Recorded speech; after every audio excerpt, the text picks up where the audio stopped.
time. It's game over.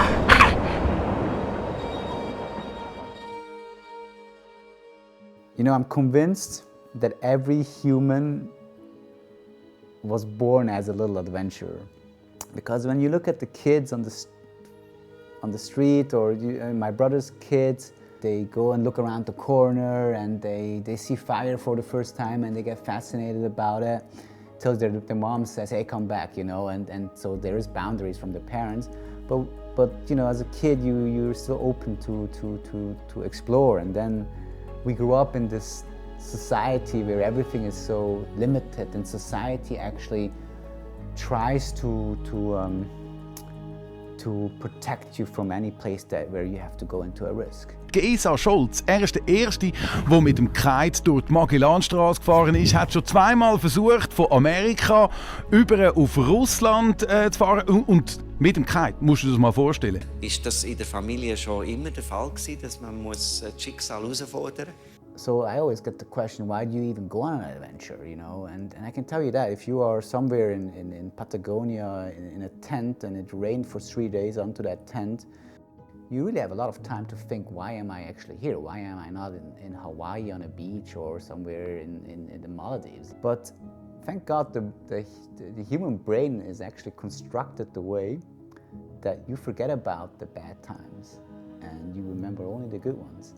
And those moments where I managed to kitesurf the Strait of Magellan and I hugged my brother there. But even now already, I look back and I think, like, wow, you know, there were a lot of crazy adventures and unbelievable memories, and it's beautiful to be able to share those memories with your family and your friends.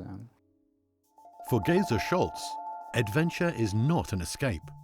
It is something he carries with him, in his work, in his decisions. By profession, Geza is a dentist. Together with his brother, he runs a practice built on precision and trust. But outside that world, he is drawn to something very different, a part of him shaped long before. It's clearly my dad that taught us, you know, the way of adventure life. And my dad used to do really crazy expeditions in Africa, and we went to Kenya, we went to Morocco, we went to Namibia, we went to India, and we were still little kids. And from really small on, we learned how to move around in those countries and how to behave in those countries. So we were basically raised with adventure in our life, yeah. This was also one of the reasons why we ended up in Montana, because he really wanted us to see a different world and get a different picture of the world. He himself was also in a boarding school. I think my dad was always a role model to me, but I mean, I had a very close, or still have a very close relationship to my brother. We did all these things together, and even now I have a very close relationship with him. And like now, we still work together, and we did a lot of adventures together. And so yeah, I look up to my brother because he's the older brother, and I think he's smarter than me in some sort of a way. Ein Beruf, beides Zahnärzte. Ein Arbeitsort, eine gemeinsame Praxis. Eine Leidenschaft, das Kiten. Was unterscheidet euch eigentlich noch, ausser das Alter? Unsere Freundinnen. It's a good question why my parents sent us to Montana. To be honest, I do not really know. Maybe my parents just wanted some more time for themselves. I don't know. To be honest, I really don't know. But I mean, one part, of course, was maybe the educational part. It was easier to be able to do a gymnasium in a private school than in a public school. I mean, that's just a fact. But what I really started to develop there was to have some kind of a sense for entrepreneurship, I think. I developed that skill in Montana to actually, when I see an opportunity or I have an idea, to also make it happen. Like when I see what we had with the disco, with the jazz bar, with the cinema, with all of those different things, I saw an opportunity, I saw an idea, and then I just made it happen.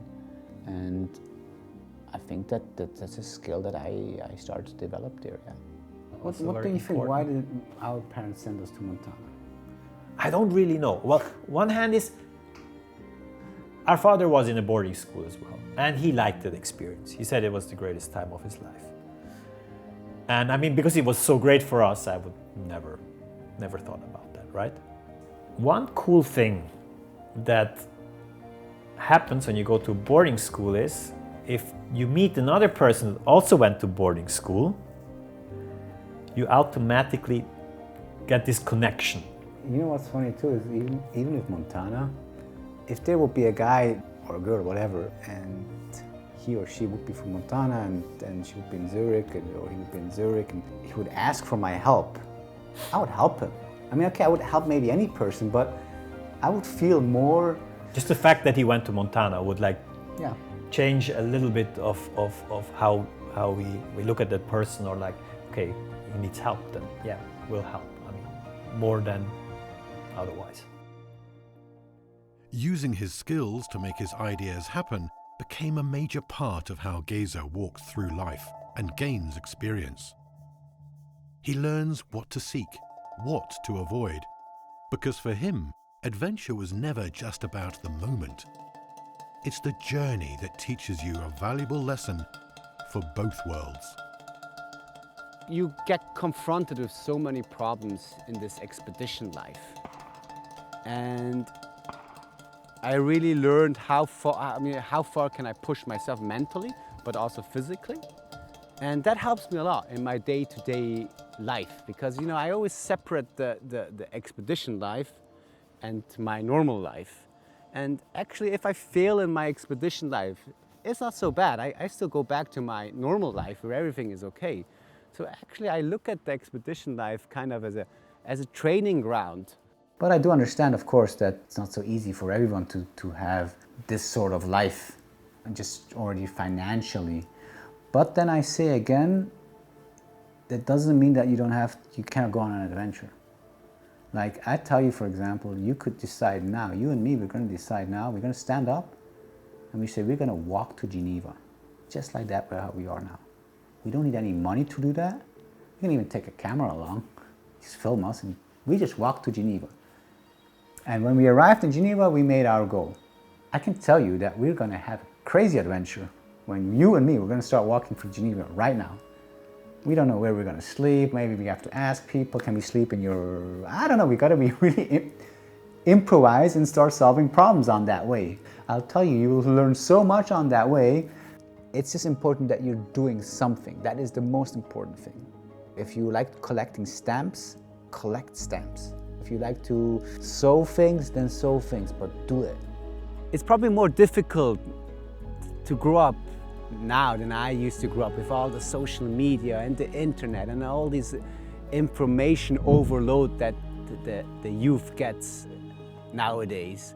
But I think, and it might sound generic, but the most important thing is not to give up on your dreams and your passion. If you don't give up and you're not scared of failure, and even if you have failure, you overcome that failure and you continue your path to fulfill your dreams, then you'll be successful.